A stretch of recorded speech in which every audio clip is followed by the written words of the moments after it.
There is this amazing story in the history of hacking, and it's all about how hackers stole $50 million from the US government. This isn't just a story though, it's a warning and a guide on how to make your digital fortress stronger. Hello everyone and welcome to today's video. The morning sun had just bathed the world in its golden glow and Sarah Michelle was ready to tackle her tax, filing like a responsible adult. After brewing a fresh cup of coffee, she settled down at her desk and launched TurboTax.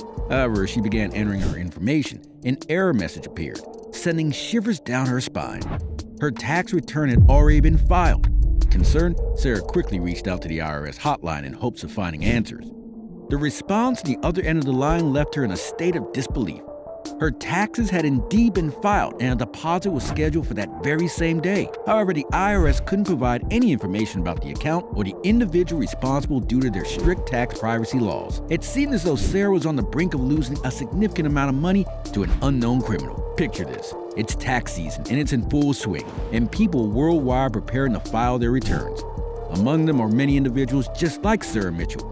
However, some take cybersecurity seriously, using VPNs as their ultimate defense against cyber threats. These individuals understand the importance of protecting their personal and financial information from hackers and identity theft. Sarah, on the other hand, was not aware of the potential risk and had neglected to take any precautions. As a result, her sensitive tax information had fallen into the wrong hands, leaving her vulnerable to financial loss and potential fraud. Everyone must stay vigilant and prioritize cybersecurity measures, especially during tax season, to prevent such incidents from occurring. But Sarah was not one to give up so easily. She was about to uncover a web of deception that would shock the nation. During her investigation, she stumbled upon the IRS's Get Transcript tax website, which would allow her to access a copy of her tax return. When she attempted to create an account, she encountered yet another surprise. Someone had already created an account in her name. The situation was growing more perplexing by the moment, but Sarah was undeterred. She delved into the matter. In the course of her research, she discovered a lesser-known form, Form 4506, which would enable her to request a copy of her tax receipts. Although the IRS initially hesitated to provide her with the receipt due to privacy concerns, it appeared that she obtained it by paying a fee of $50. After waiting for several days, she finally acquired the receipts. This allowed her to see the extent of the funds that had been misappropriated in her name in the destination bank. It turned out that the funds had been deposited into an account at the Metropolitan Bank in Illinois. As she continued her inquiry, more cases related to Get Transcript issues came into light. Authorities gradually realized that something highly unusual was transpiring with the IRS's web service. Sarah and her investigators scheduled a meeting with the account holder to discuss the fraudulent tax return. To their astonishment, the individual was remarkably forthcoming about the money they had received. They claimed it was part of a job for an international corporation, and it was used to facilitate financial transactions. The account holder explained that financial difficulties and a lack of suitable job opportunities had driven them to seek alternative income sources on the internet. This led them to a Craigslist advertisement promising a swift payout in exchange for managing financial transactions. All they had to do was receive funds, withdraw them from their account, and send them to an overseas destination via Western Union. It became evident to the investigator that this individual had been unwittingly caught up in a money mule scheme.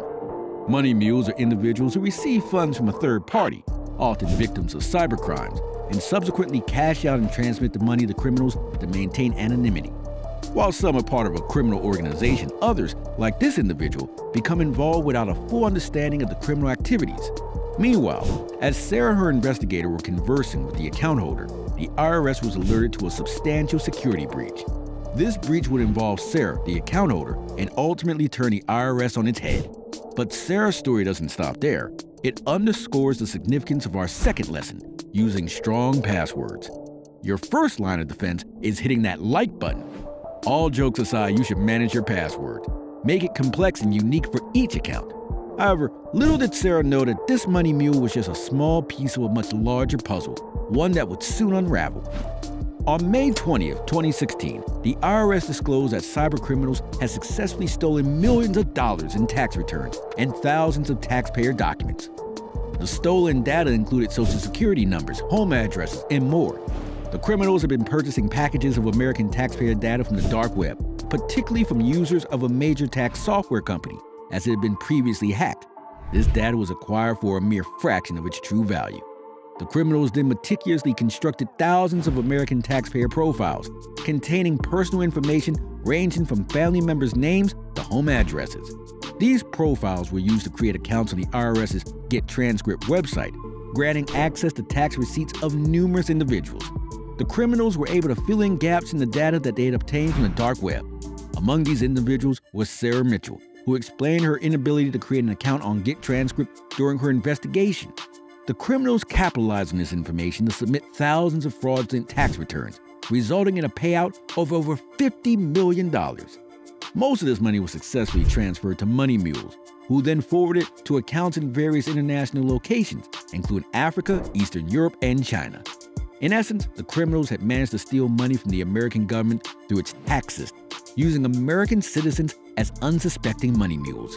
This operation was conducted on a massive scale, without any of the criminals ever setting foot on U.S. soil. Initially believed to have impacted a limited number of individuals, the breach ultimately affected over 700,000 people, with the damage being much more extensive than initially thought. Furthermore, an undisclosed Russian criminal group was implicated in this operation, using middlemen, often from Nigeria and Asia, to create Craigslist listings and transfer money received from money mules to the hacker's account in Eastern Europe. The aftermath of the 2016 IRS hack had devastating consequences for both the agency and American taxpayers.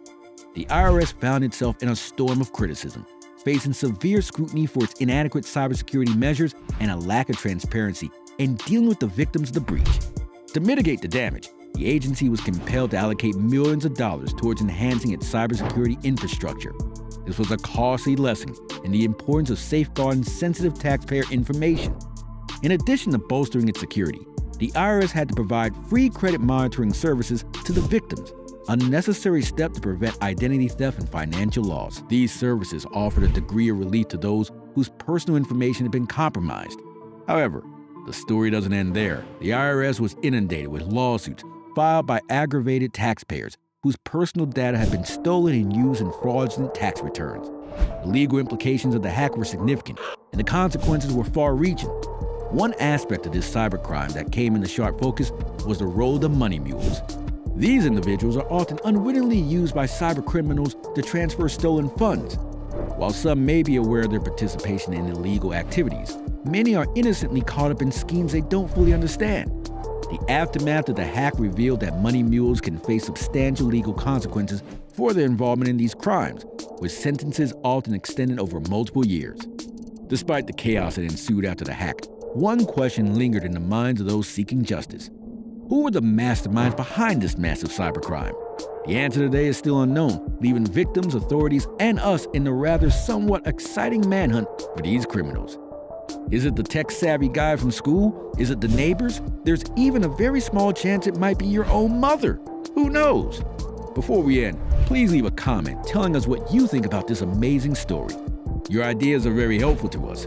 Don't forget to subscribe to our channel for more interesting stories about hacking and safety. If you want to see another interesting story, watch our video called Hacking Hero or Darknet Danger about Marcus Hutchins.